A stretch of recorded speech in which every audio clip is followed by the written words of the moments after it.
അംഗൻവാടിയിൽ കുട്ടികളെ കൊണ്ട് രാഖി കെട്ടിപ്പിച്ച സംഭവത്തിൽ പ്രതിഷേധവുമായി ഡിവൈഎഫ്ഐ അഡീഷണൽ CDPOയുടെ ഓഫീസിലേക്ക് ഡിവൈഎഫ്ഐ മാർച്ച് നടത്തി.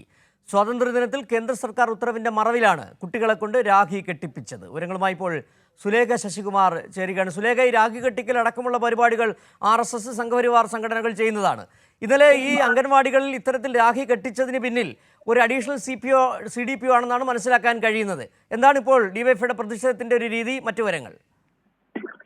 എന്തായാലും വലിയ രീതിയിലുള്ള പ്രതിഷേധം തന്നെയാണ് ഇന്നലെ സ്വാതന്ത്ര്യ ദിനത്തിൽ ഇത്തരത്തിൽ അംഗൻവാടി കുട്ടികളെ കൊണ്ട് രാഖി കെട്ടിപ്പിച്ചതിനെ തുടർന്ന് ഡിവൈഎഫ്ഐയുടെ ഭാഗത്ത് നിന്നുണ്ടാകുന്നതെന്നുള്ളത് തന്നെയാണ്. ഇത്തരത്തിൽ അംഗൻവാടികളിൽ കേന്ദ്ര സർക്കാരിന്റെ ഉത്തരവുണ്ട് എന്നുള്ളൊരു കാര്യം പറഞ്ഞാണ് ഇന്നലെ അംഗൻവാടികളിൽ ഇത്തരത്തിൽ കുട്ടികളുടെ കയ്യിൽ രാഖി കെട്ടിക്കൊടുക്കുന്ന ഒരു സാഹചര്യം ഉണ്ടായത്.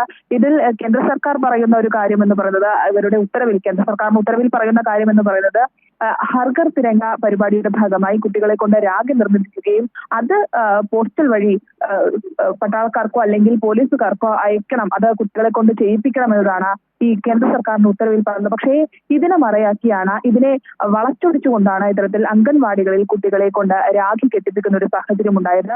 ഇത് രാഖി കെട്ടിക്കൊടുത്തത് ഇത്തരത്തിൽ BJPയുടെ RSSന്റെ ആളുകളായിട്ടുള്ള കൗൺസിലർമാരാണ് എന്നുള്ളതാണ് ഇതിൽ എടുത്തു പറയുന്ന ഒരു കാര്യം. ഇത്തരത്തിൽ നേരത്തെ സൂചിപ്പിച്ചതുപോലെ വിവിധ ഘട്ടങ്ങളിൽ ഇപ്പോൾ സംഘപരിവാറിന്റെ അധിനിവേശം നമുക്ക് കാണാൻ കഴിയും. അത്തരത്തിൽ സംഘപരിവാർ അജണ്ടകൾ പലയിടങ്ങളിൽ നടപ്പാക്കാനുള്ള ശ്രമങ്ങൾ സമൂഹത്തിൽ നടക്കുന്നുണ്ട്. അതിന്റെ ഭാഗമായി തന്നെയാണ് ഇന്നലെ ഇത്തരത്തിൽ സ്വാതന്ത്ര്യ ദിനവുമായി ബന്ധപ്പെട്ട് അംഗൻവാടികളിൽ നടന്ന ആഘോഷ പരിപാടികളിൽ ഇത്തരത്തിൽ കുട്ടികളുടെ കയ്യിൽ രാഖി കെട്ടിക്കൊടുക്കുന്ന ഒരു സാഹചര്യം ഉണ്ടായത്. എന്തായാലും ഇതിനെതിരെ ഇന്നലെ തന്നെ വലിയ രീതിയിലുള്ള പ്രതിഷേധം ഉയർന്നിരുന്നു. വർക്കല മുനിസിപ്പാലിറ്റി, അതിനൊപ്പം തന്നെ ഇടവ, ഇലങ്കമൺ എന്നീ തദ്ദേശ സ്ഥാപനങ്ങളിലെ ചുമതലയുള്ള അഡീഷണൽ CDPO ഓഫീസിലേക്കാണ് ഇപ്പോൾ ഡിവൈഎഫ്ഐയുടെ മാർച്ച് നടക്കുന്നത്. നേരത്തെ തന്നെ ഈ മാർച്ച് ആരംഭിച്ചിരുന്നു. എന്തായാലും വലിയ ശക്തമായ പ്രതിഷേധം തന്നെയാണ് ഡിവൈഎഫ്ഐയുടെ ഭാഗത്ത് നിന്ന് ഈ സംഭവവുമായി ബന്ധപ്പെട്ട ഉയർന്നത് എന്നുള്ളത് തന്നെയാണ്. എന്തായാലും ഇതിൽ പരാതി നൽകാൻ, മന്ത്രിക്കടക്കം പരാതി നൽകാനാണ് ഡിവൈഎഫ്ഐയുടെ തീരുമാനം.